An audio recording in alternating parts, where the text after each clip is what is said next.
Hi అండి, అందరికీ నమస్తే. Welcome back to Satvika's veg cooking. ఈరోజు వెజ్ ఫ్రైడ్ రైస్ ఎలా చేయాలో చూపిస్తున్నాను. మన దగ్గర క్యారెట్ ఒక్కటి ఉంటే చాలండి, ఫ్రైడ్ రైస్ చేసేసుకోవచ్చు. మార్నింగ్ అడావుడిగా లేకుండా పిల్లలకి లంచ్ బాక్స్లోకి ఈ రెసిపీ పెట్టండి, చాలా ఇష్టంగా తింటారు. మళ్ళీ వచ్చి కూడా అడిగి మరి పెట్టించుకొని తింటారండి, చాలా బాగుంటుంది టేస్ట్. మీరు మార్నింగ్ టైం జస్ట్ ఇలా రైస్ చేసి పెట్టేసుకుంటే 2 minutesలో చేసేసుకోవచ్చు. ఫస్ట్ ఈ విధంగా ఒక గ్లాస్ రైస్ చేసి పెట్టేసుకున్నాను నేను. దీనిలోకి 1 టేబుల్ స్పూన్ సాల్ట్ వేసి చల్లారనించుకోండి రైస్ని. చల్లారితేనే ఫ్రీగా వస్తుంది రైస్ అనేది. ఈ విధంగా సాల్ట్ కూడా వేసేసుకొని కలిపేయండి. ఇప్పుడు స్టవ్ పైన ఒక బాండి పెట్టేసుకొని పెద్ద గిన్నె, దానిలో కలిపేటట్టుగా ఉండాలి రైస్. 2 లేదా 3 టేబుల్ స్పూన్ ఆయిల్ వేసేసుకొని కొంచెం జీలకర్ర, ఆవాలు, ఒక 4-5 వెల్లుల్లి కట్ చేసుకొని వేసేసుకోండి. వీడియో కొంచెం క్లియర్ లేదండి, చెప్తున్నాను కదా, సారీ. కొంచెం వెల్లుల్లి వేసాక కొంచెం కరివేపాకు కూడా వేసేసేయండి. ఇలా కొంచెం వేగాక దీనిలోకి కొన్ని బీన్స్ సన్నగా తరుక్కున్నవి, బీన్స్, క్యారెట్ కూడా సన్నగా తరుక్కొని వేసేసుకోండి. ఒక క్యారెట్, కొన్ని బీన్స్ వేసేసుకొని కొంచెం ఉడకనివ్వండి. చూడండి ఈ విధంగా ఉడుకుతుంది. ఇప్పుడు వీడియో క్లియర్ అయిపోయింది.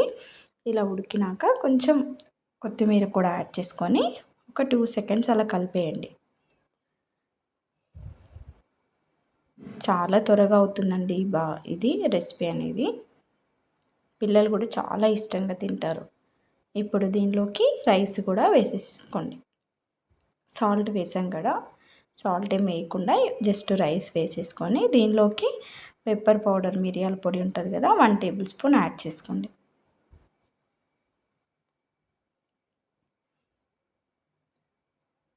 కొంచెం సోయా సాసు 1 టేబుల్ స్పూన్ అయితే సరిపోతుంది.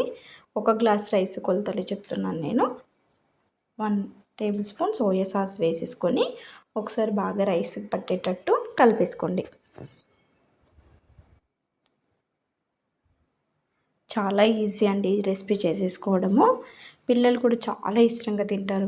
వెజిటేబుల్స్ ఏం తినరు కాబట్టి ఈ విధంగా కూడా చేసి పెడితే వాళ్ళు కూడా ఇష్టంగా తింటారు. ఇలా మీకు కొంచెం కారం, సాల్ట్ ఏమైనా తగ్గితే ఇప్పుడే కలిపేసుకోండి. నేను ఒక 1/2 టేబుల్ స్పూన్ కారం కూడా వేసాను.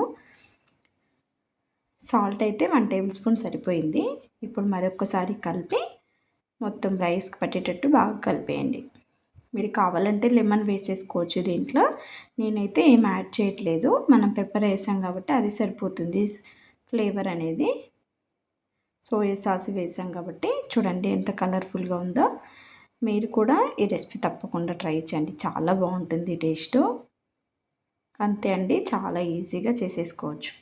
వెజ్ ఫ్రైడ్ రైస్ ఎలా ఉందో కమెంట్ చేయండి, లైక్ చేయండి. నా వీడియో ఫస్ట్ టైం చూస్తున్నట్టయితే ప్లీజ్ సబ్స్క్రైబ్.